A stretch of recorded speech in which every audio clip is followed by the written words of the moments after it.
क्योंकि आपके करीब में एक स्कूल है, हाई स्कूल है। ठीक उसी तरह अगर आप इस्लामपुर में देखेंगे, आसपास में देखेंगे, तो आपको हर घर में बीए किया हुआ 2-4 बच्चे मिल जाएंगे। क्यों? क्योंकि इस्लामपुर कॉलेज में बीए होता है। लेकिन एमए करने वाले अगर आप देखेंगे तो किसी किसी गाँव में 1-2 मिलेंगे। इसका कारण यह है कि इस्लामपुर में एमए नहीं होता है। एमए में आपको रायगढ़ जाना पड़ेगा, किसमें जाना पड़ेगा, या फिर सिलीगुड़ी जाना पड़ेगा। इसके लिए लोग करते नहीं थे, परेशानी हो गई। बीएड हमारे बच्चे अभी भी नहीं करते बहुत सारे बच्चे, क्योंकि बीएड स्टूडेंट की कमी है।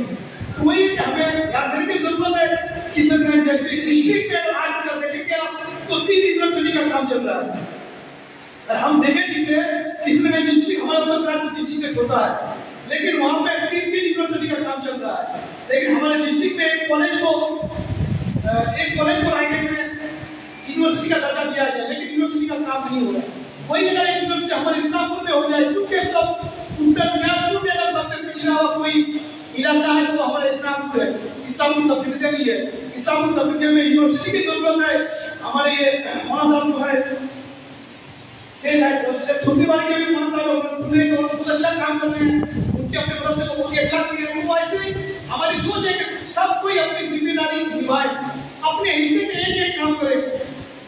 2007 में हमने पहला ब्लड कैंप किया था। आपको बता दूं कि इस्लामपुर में उस वक्त साल में 2 से 3 ब्लड कैंप होता था। हमने एक इंदिरा आया ब्लड कैंप माध्यम से ब्लड कैंप हम लोग करेंगे। हम लोग हर महीने में 4 से 5 कैंप करते थे।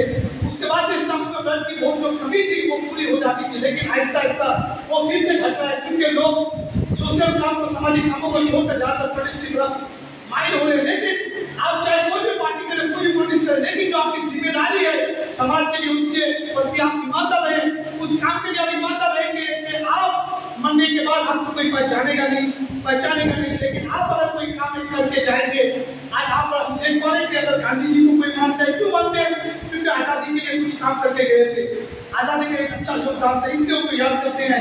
एपीजे अब्दुल कलाम आजाद, अभी तक आप देख लो कि कितने राष्ट्रपति गुजर चुके हैं, किसी को कोई याद नहीं करते। लेकिन एपीजे अब्दुल कलाम आजाद उन्होंने मिसाइल बनाया था, जिसकी वजह से उनको याद किया जाता है। उनको राष्ट्रपति के हिसाब से नहीं, उनको मिसाइल बनाने की वजह से याद किया जाता है। तो जब आप प्रधान बनेंगे, लीडर बनेंगे या जिला परिषद बनेंगे, आपको लोग भूल जाएंगे। लेकिन अगर आप अपने समाज के लिए कोई अच्छा काम करके जाएं, जिससे कि समाज के लोगों की भलाई हो, बच्चे पढ़े लिखे हो, जो लोगों को रोजी रोजगार मिलेगा, तो देखेंगे कि आपको लोग कभी नहीं बोलेंगे जितना आपका मरने से पहले है उससे ज्यादा आपका लोगों का मरने के बाद भी। क्योंकि जब भी मरने के बाद हम इस्लाम में नहीं जानते हैं कि जो भी आदमी अच्छा करके काम करके जाता है वो उसके लिए सदका जारिया होता है।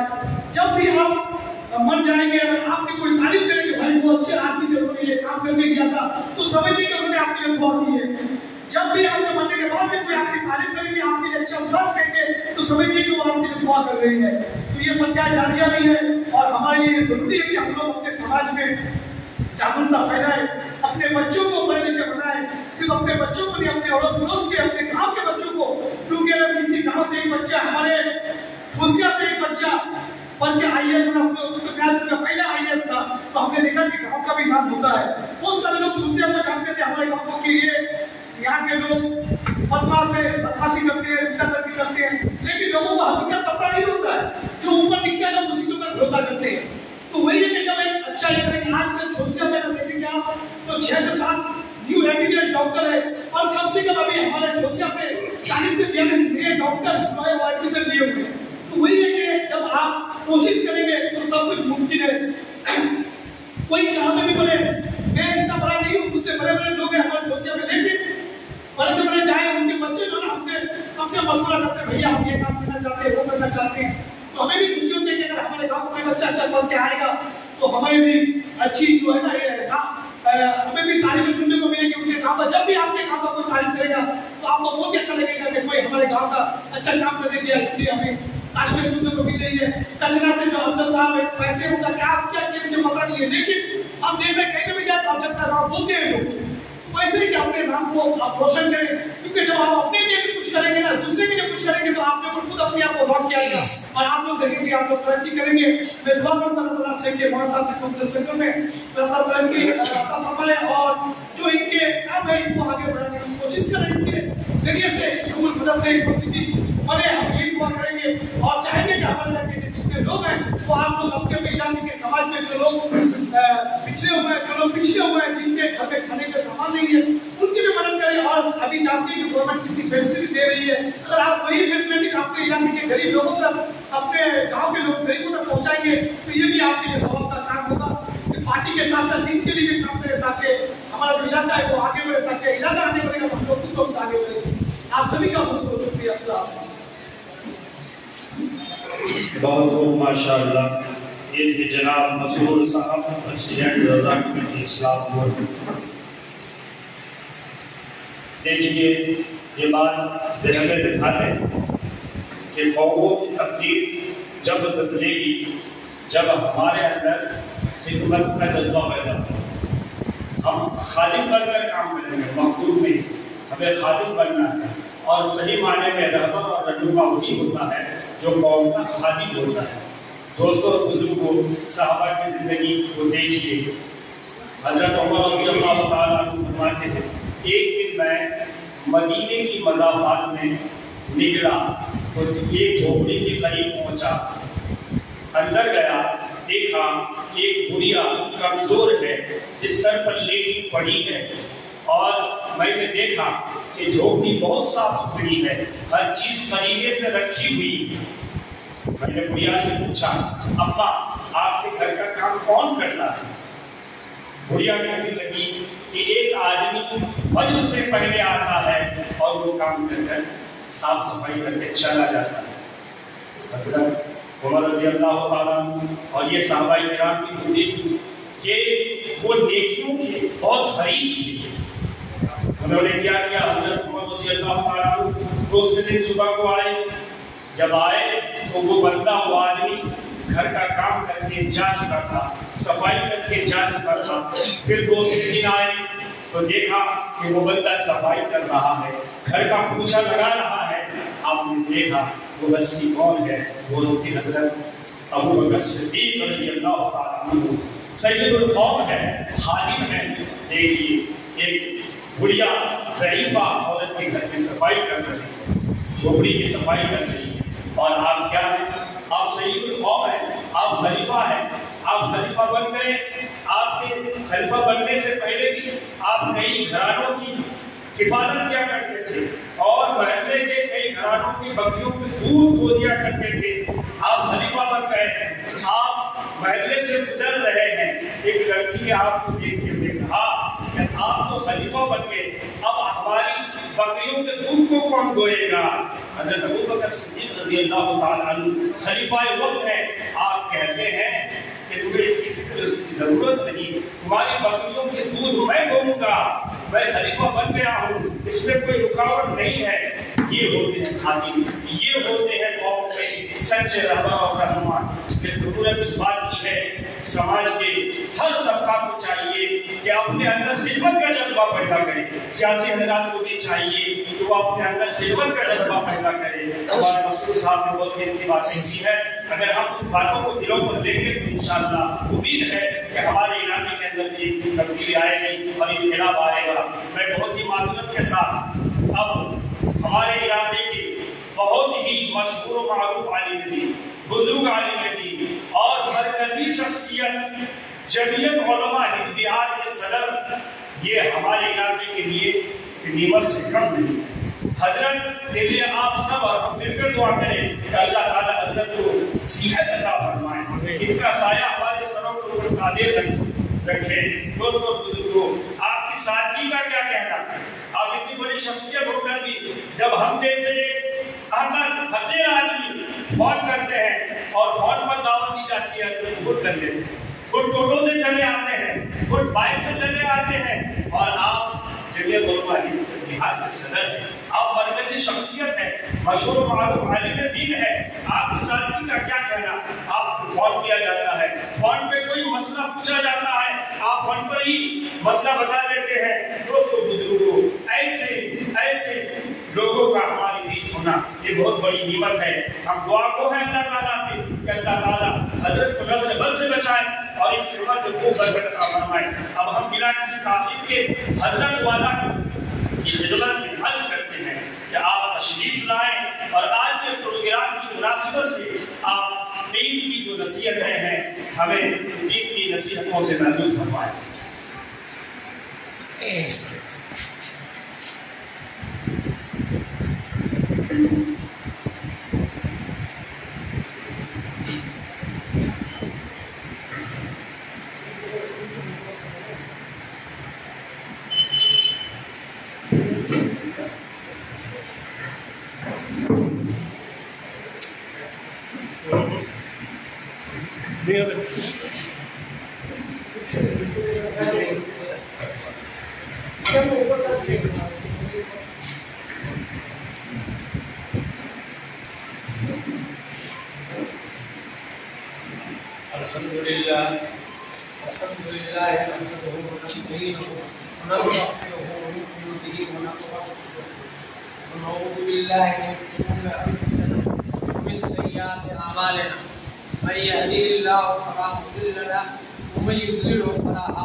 नबी सल्लल्लाहु अलैहि वसल्लम खैरुन नास मय्यन सोमना और कमा काला काला नबी सल्लल्लाहु अलैहि वसल्लम इन्नमल आमाल बिन्नियात। सदर मोहतरम मुअज़्ज़ज़ हाज़िरी, आज इकरा एजुकेशन ट्रस्ट के प्रोग्राम हो रहा है और मुख्तलिफ नज़रियात के लोग इस प्रोग्राम में शरीक हुए कि इसकी कामयाबी की दलील। मैं चंद बातें आप हज़रात से भी और चंद बातें ट्रस्ट के चलाने वालों से भी अर्ज करूँ। आज से 20-25 साल पहले, 30 साल पहले अपने इलाके में पढ़े-लिखे की कमी थी, चाहे दीनी एतबार से हो या दुनियावी एतबार से हो। अल्हम्दुलिल्लाह आज हमारे इस इलाके के बच्चे मुल्क के हर स्टेट में और उसके साथ साथ बीरूनी मुल्क में भी खिदमत अंजाम दे रहे हैं। एजुकेशन आई है, जरूरत है इस बात की कि इसके तरफ हम ज़्यादा से ज़्यादा। अभी इससे पहले सरवर साहब आपके सामने हमारे इस्लामपुर सब डिवीज़न, खासतौर पर इस्लामपुर सब डिवीज़न के पास से एजुकेशन की कमी, इदारे की कमी है, उसका तस्करा है। यकीनन जब 1956 में ये इलाका देहात से कटकर बंगाल बना तो उस वक्त कुछ शराइत के साथ इसका इलाहाक हुआ, लेकिन हमारे सियासी गैर मुदब्बिरीन की रहमो करम से इस इलाके के अंदर वो जो शराइत थे उसको निकाल करके फेंक दिया और जिस तरीके से इलाके में तरक्की होनी चाहिए नहीं हो सकती। करीब में सुनने लगे हुए वहाँ यूनिवर्सिटी भी बन रही, मेडिकल कॉलेज भी है, इंजीनियर कॉलेज भी है, 10 जिले के अंदर कॉलेज है, हाई स्कूल की कमी नहीं है, मदारिस की कमी नहीं है, मदरसा एजुकेशन बोर्ड से भी इलाहाक है और पब्लिक इदारे भी हैं। तो वहाँ के बच्चे हर साल 5-10 तो ऐसे होते हैं जो IAS अफसर बनते हैं। मेडिकल में भी अच्छा खासा चांस मिलता है। वजह क्या है कि एजुकेशन तालीम के लिए वहाँ इदारे कायम हैं, उन बच्चों की थोड़ी सी रहनुमाई हो रही है, जिसकी वजह से बच्चे ज़हीन होते हैं। इस इलाके के बच्चे, हमारा इलाका भी, इस इलाके के बच्चे ज़हीन होते हैं। वसाइल की कमी और तरबियत की कमी, निगरानी की कमी और बड़े लोगों का हसद और जलन, जिसकी वजह से हमारे बच्चे कामयाब कम हुए। उन्होंने इसके तरफ तवज्जो दिलाई, हमें इसके तरफ सोचना है।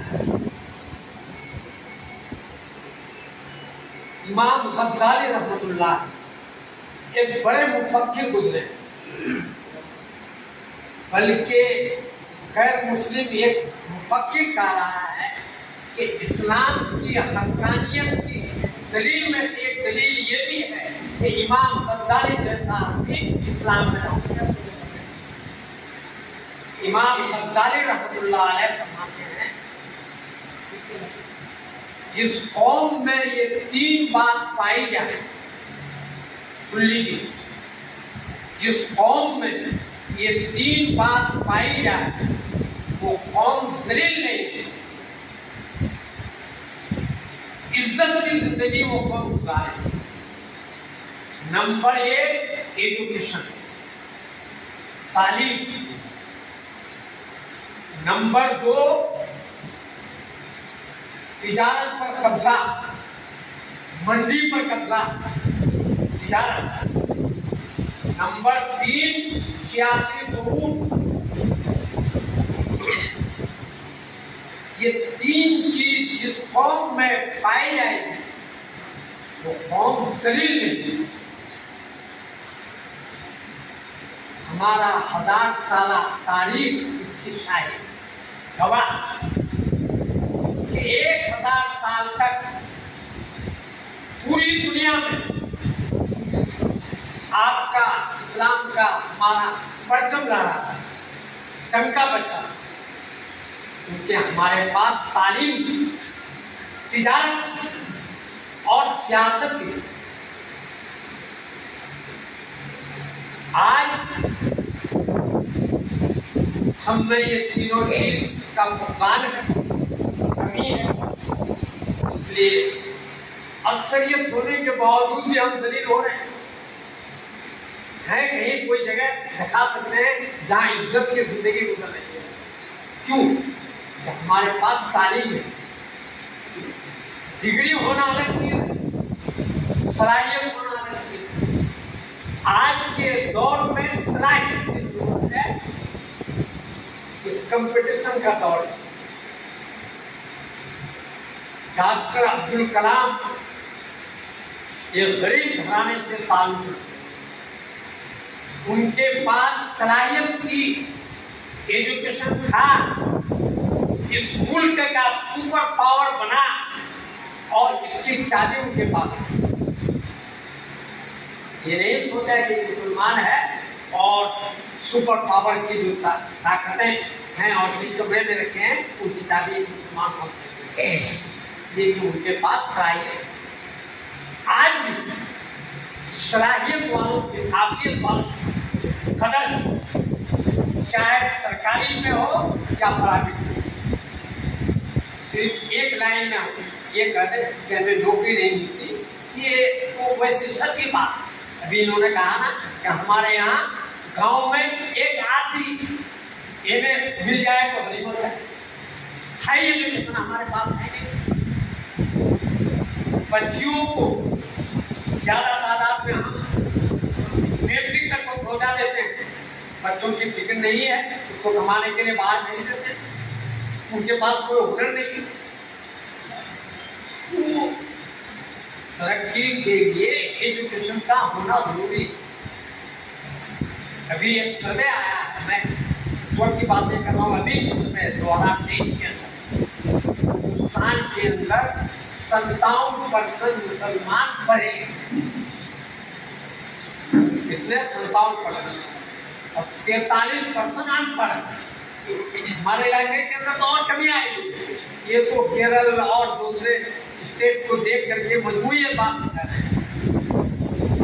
जरा बताइए कि जिस नबी ने ये कहा 100% पढ़ा लिखा होना चाहिए, तलबुल इल्म फरीज़तुन अला कुल्लि मुस्लिमीन, कि ज़रूरियात दीन का सीखना हर मुसलमान मर्द और औरत पर जरूरी।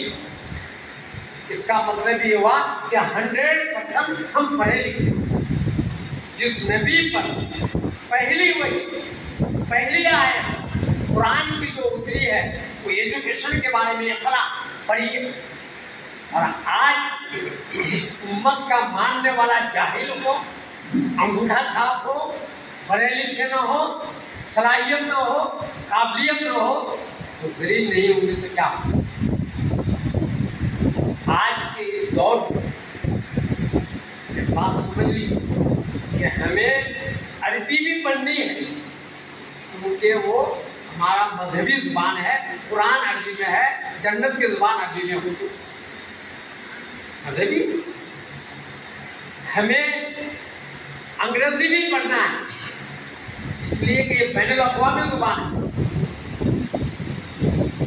हमारे दावत है, दावत देना हमारा काम है। हम जब दावत देंगे तो उनकी जुबान में दावत देनी पड़ेगी। हमारी सिंगापुरी जुबान में अगर हम दावत देंगे, बाहर जाकर के क्या फायदा होगा? मुखातब जिस जुबान को समझता है, जिस लेवल एरिया को समझता है, उस पर बात है। जुबान है, उसको भी सीखना है। उसी के साथ साथ उर्दू भी हमको जानना है। क्यों? इसलिए जानना है कि बर्रे सगीर के अंदर दीनियात का अक्सर हिस्सा उर्दू में,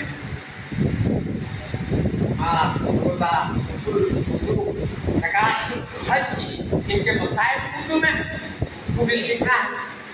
और उसके साथ साथ हिंदी का जानना भी जरूरी है, क्योंकि यह हमारी मुल्की जुबान है। बंगला का सीखना भी जरूरी है, क्योंकि वो हमारे स्टेट की जुबान है। जो आदमी जिस स्टेट में रहे, उस स्टेट की जुबान का सीखना उनके लिए जरूरी है। और कीजिए, या तो खाली हम मौलवी बनते हैं जो उर्दू से और कुछ अरबी से वाकिफ है, या खाली हम अंग्रेजीदा हैं जो दीनियात से नावाकिफ है, बंगला से भी नावाकिफ है। हम इस इलाके के अंदर हैं तो हमारा केवाला बंगला में, हमारी दलीलें बंगला में, हमको बंगला में जो है अफसर के साथ बात करना पड़ेगा ताकि वो हमारी बात को समझ सके, हमारे बात को समझ सके। एक जगह मैं पूछा था तो उन्होंने कहा कि आप लोग उर्दू में बोल रहे हैं, अगर हम बंगला में कहें तो आप समझ देंगे। मैंने कहा आप बोलिए।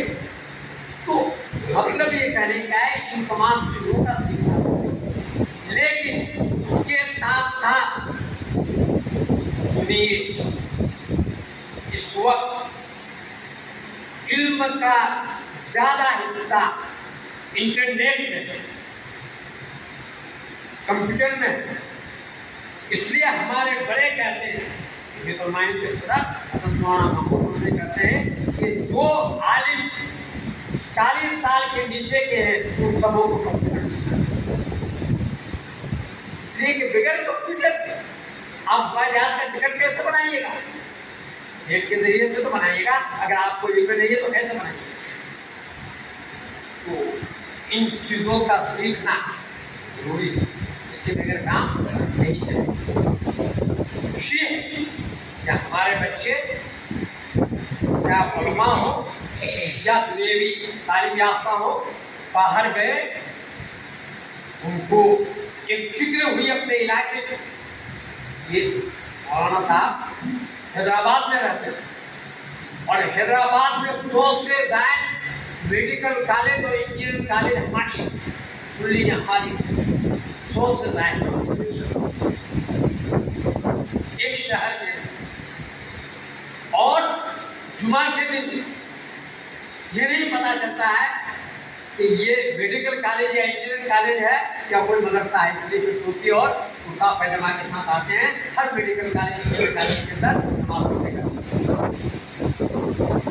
इन लोगों ने देखा, समझा और अपने इलाके की ज़ुबानी, बदहाली, एजुकेशन से दूर वसाइल नहीं, इसके तरफ इन लोगों की फिक्र हुई कि हम लोग अपने इलाके के अंदर भी इस काम को करें।